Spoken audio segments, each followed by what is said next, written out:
Halo, gabung lagi. Saya kirim ke Yati dulu.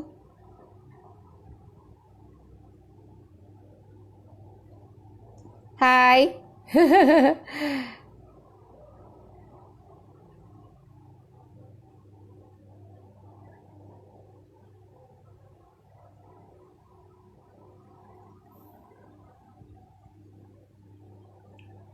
lagi nungguin Yati online. Thank you for coming. Sudah kembali lagi. Masih nungguin Yati mana ya? Hai hai Esther. Aduh ini sesama orang Bekasi tapi tidak bertemu.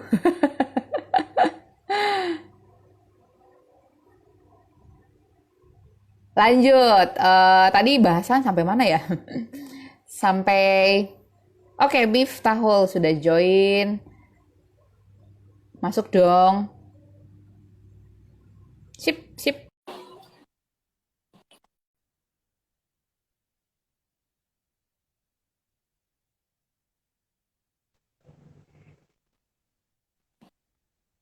Oke. Sampai mana tadi gak? Aku lupa. Semoga bisa segera bersua. Oh iya dong. Aduh, ini kita sesama orang Bekasi namun jarang berzoom, Pak. Esther sama aku udah lama banget gak jumpa. Terakhir kapan zaman Ini kuliah? aduh. Oke, tadi lupa aku tadi sampai mana ya? Aku juga. Ada pertanyaan Ini gak aja tadi? deh. Ada pertanyaan nggak? Aku lupa.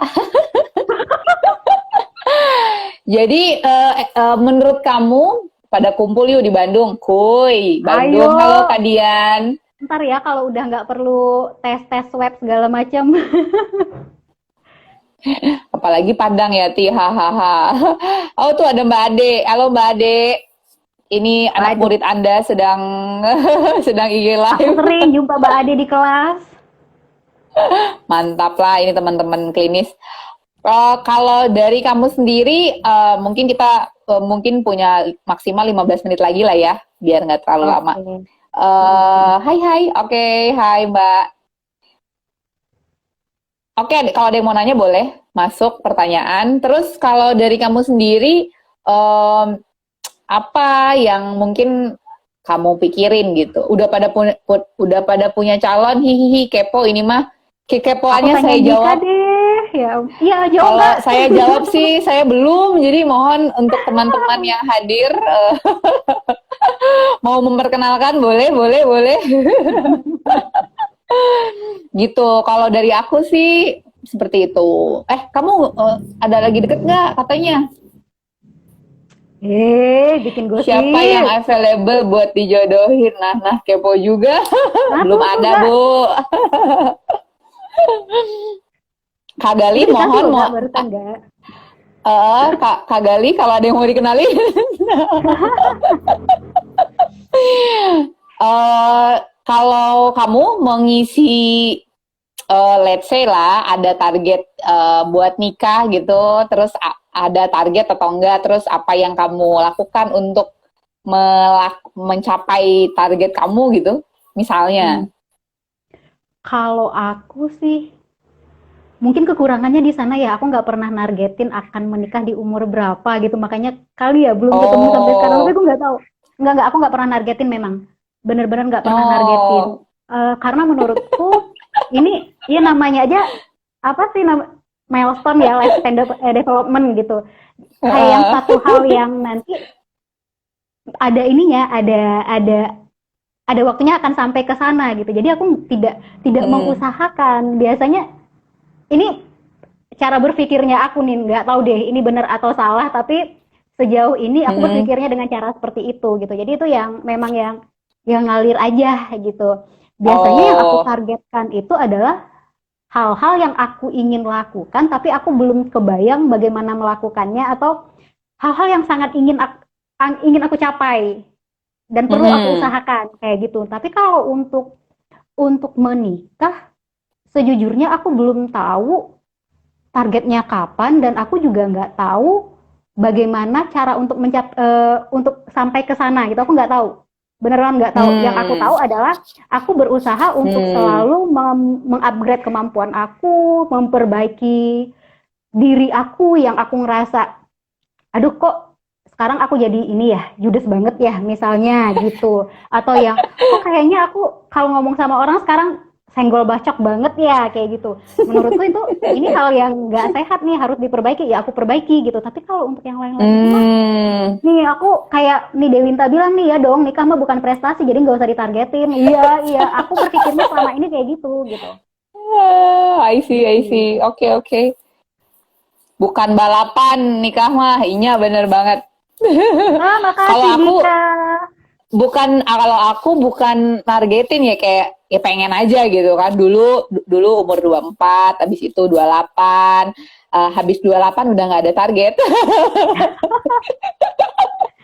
Lebih ke situ, tapi kayak tiap tahun tuh apa pengen gitu, ngerti ya, apa hope, jadi berharap bahwa tahun ini bisa. Jadi kalau aku bikin rencana tahunan misalnya, pengen misalnya tahun lalu misalnya pengen punya pasangan. Terus aku bikin cara-caranya yang ini yang sangat actionable gitu, bisa aku lakukan. Tapi ternyata balik lagi, yang aku refleksiin, ya lu mau bikin usaha 1 2 3 4 versi manusia, kalau Allah belum bilang, ya terus kumaha gitu kan. Nah itu jadi lesson learn-nya itu gitu. Jadi tapi kalau tiap tahun ada aja pengen gitu. Kalau bisa sebelum sebelum November, karena Ulang ulang tahun di tahunku. November misalnya. Kayak gitu. Tapi itu ya kayak gitu aja, lebih ke bikin bikin cari cara lain. Mungkin ada yang kurang yang masih belum aku lakuin sampai Allah belum mengirimkan gitu. Mungkin aku masih kurang, belum bisa masak. Oke, gue belajar masak. Oh, aku belum bisa apa misalnya. Oh, diiniin. Jadi kayak kalau ngomongin jodoh, ada pas pas itunya ya, part Allah di dalam situ yang kita udah nggak bisa pegang kendali aja udah. Betul. Ini barusan ada pertanyaan dari Narozana. Tapi kakak ngerasa seperti kayaknya aku mampu deh hidup sendiri. Gimana rasa mengulangi rasa hopeless terhadap jodoh? Kalau untuk aku pribadi sih, kayaknya aku mampu deh hidup sendiri loh. Selama ini kan kita memang hidup sendiri. Iya nggak sih? Oh, oke. Jadi nggak yang kayaknya aku mampu deh, nggak kayaknya selama ini kita hidup sendiri gitu. Tapi bukan berarti ketika kita hidup sendiri terus ya akan begitu aja, nggak gitu juga gitu. Selama ini kita hidup sendiri kok, bisa-bisa aja kok gitu. Tapi beda lagi nanti ketika kita mempunyai pasangan, cara berpikirnya kan udah nggak kayak gitu.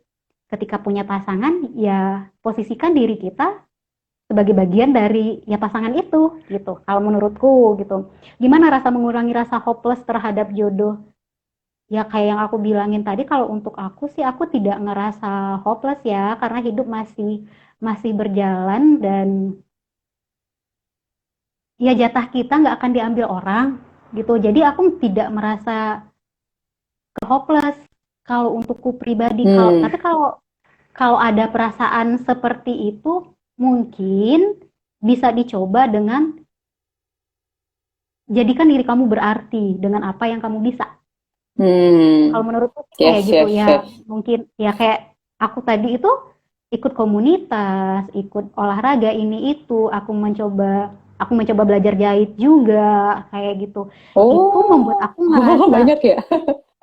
Ya aku ngerasa ini aja, sesuatu yang aku capai itu membuat aku happy gitu. Jadi nggak ada perasaan-perasaan negatif yang aku punya itu jadi apa ya, ada kompensasinya gitu, ada perasaan mampunya di sana. Jadi aku mengalihkan dengan itu, membuat diriku seberarti mungkin, seberharga mungkin untuk diriku sendiri. Syukur-syukur sekitar merasakan hal yang sama, apalagi kalau kayak komunitasnya kayak kamu gitu kan ya, lebih ke sosial gitu kan, itu orang lain akan merasa ada artinya gitu untuk orang lain apa yang kita lakukan. Nah mungkin kayak gitu.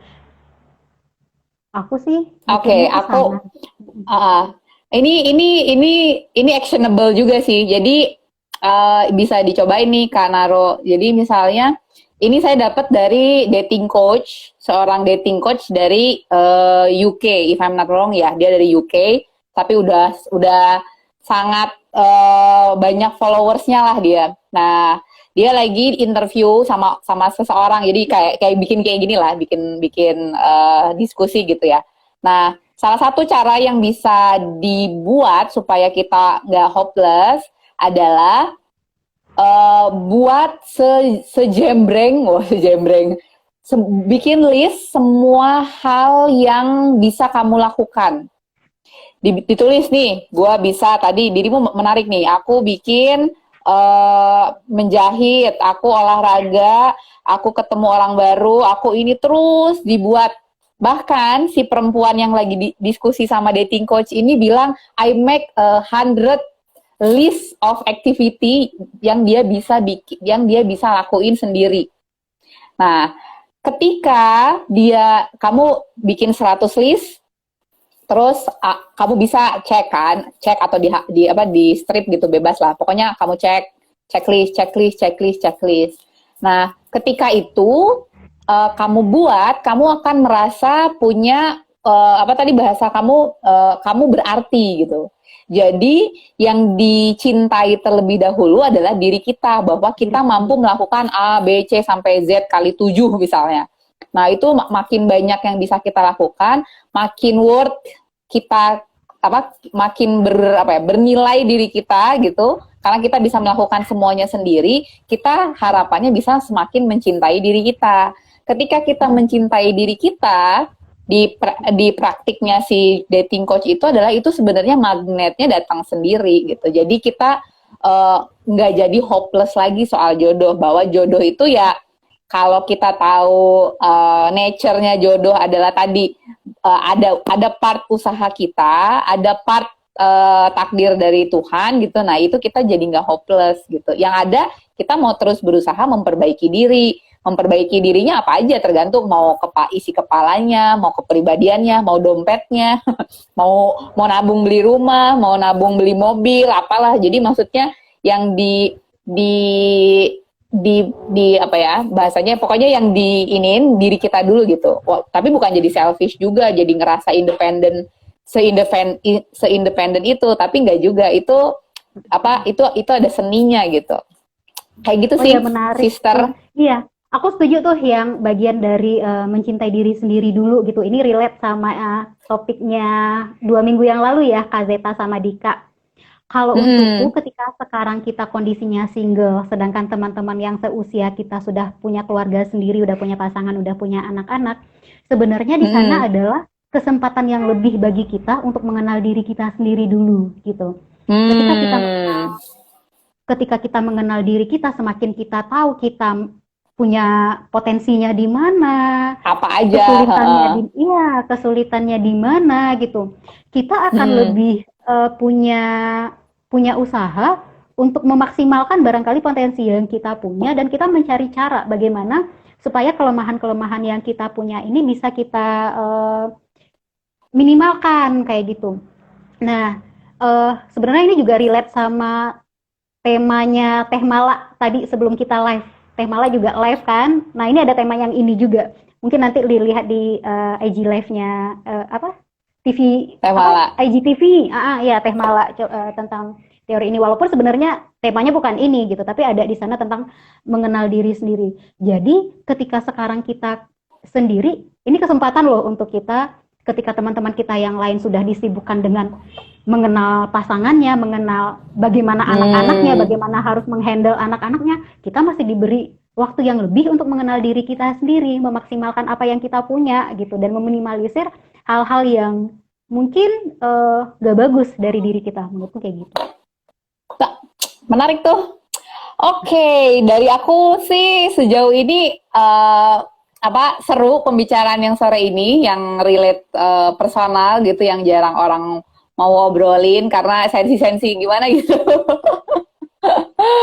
Kayak gitu. Nah, Aku personally sempat diskusi sama offline sama orang lain gitu, terus diskusi pengen bikin namanya table talk gitu. Jadi kalau aku nggak tahu sih teknisnya kayak gimana, cuma maksudnya kita ngobrol intimate dengan perempuan, laki-laki juga boleh sih. Maksudnya lebih ke saling memahami apa sih yang ada di pikiran kita, terus juga di perasaan kita. Jadi nanti kita tahu kita mau berperilaku apa dalam situasi seperti apa. Jadi lebih ke ini sih apa perbaikan attitude bahwa misalnya ya masih single tadi yang kamu bilang kita perlu buat mengenal diri itu menarik banget. Ada momen itu gitu. Gitu sih sister. Dari diskusi kita 1 jam lewat 15 menitan ini ada ini nggak highlight yang mau kamu sampaikan? Aku ngulang yang barusan aja deh. Menjadi single di usia yang menurut orang lain seharusnya sudah tidak single ini memberikan memang kesempatan lebih panjang bagi kita untuk mengenal diri kita sendiri. Tugas kita adalah untuk terus berusaha dan jujur pada diri sendiri gitu. Kita nggak akan kenal diri kita kalau kita nggak berusaha jujur gitu.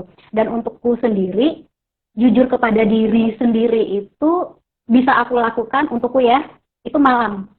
Malam, ketika aku berdoa malam, ketika benar-benar sepi, nah itu aku bisa yang lebih terbuka tentang aku apa gitu, nggak ada denial lagi gitu. Kalau orang bilangin, ih kamu judes banget deh sekarang kayak gitu, terus enggak kok aku masih sama kayak biasa, tapi ketika malam itu aku bisa refleks lagi gitu, bisa benar-benar jujur kepada diriku sendiri gitu.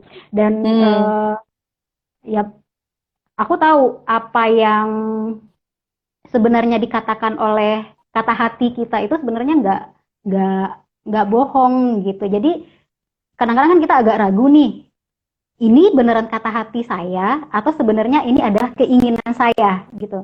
Nah aku mencarinya itu memang di sepertiga malam itu gitu. Dan itu memang iya untukku itu di sepertiga malam itu waktunya untuk aku benar-benar curhat dalam doa aku, untuk benar-benar aku bisa mengenal diriku sendiri juga gitu, dan untuk benar-benar mengevaluasi diriku, walaupun nanti hasil evaluasinya mungkin belum semuanya bisa aku perbaiki gitu, tapi aku mencoba untuk melakukan itu. Jadi manfaatkan waktunya untuk kenal diri sendiri, cintai diri sendiri, sehingga kita itu dilihat oleh orang lain itu bukan nggak lagi menyedihkan kayak yang stigma tadi di awal kita ceritain gitu. Itu aja sih. Oke. Insya Allah bertemu ya, amin. Salam kangen juga buat teman-teman di sini. Terima kasih sudah mendengarkan diskusi ini. Kalau nanti bikin sesi lagi, mungkin kita akan seru-seruan dengan topik-topik yang lain. Kayak gitu. Mungkin udah sih. Sekarang sudah waktunya kita beristirahat di hari Minggu. Iya. Terima kasih waktunya. Semuanya. Terima kasih doa baiknya juga teman-teman. Terima kasih. Thank you for sharing. Terima kasih Esther. Senang diskusi sore ini. Kamu nggak bisa lihat? Bisa kali. Kayaknya thank you for sharing. Ya, Kanaro, terima kasih. Terima kasih Mbak Ade, Kak Uni lagi, Uni Dewi. Hai Rizka, terima kasih ya sudah join. Terima kasih semuanya. Oke. Terima kasih semuanya, terima kasih juga doa-doanya. Mudah-mudahan apa yang kita obrolin di sore ini adalah ya yang bermanfaat untuk kita, dan mudah-mudahan juga kalau ada yang senasib dengan kita, semoga bisa merasa lebih bisa untuk merasa berharga, merasa lebih happy menjalani kesendiriannya, gitu aja sih. Terima kasih semuanya. Sehat-sehat. Faina, terima kasih. Dika, selamat di sana. Selamat explore. Udah malam ini kalau kita mah. Iya.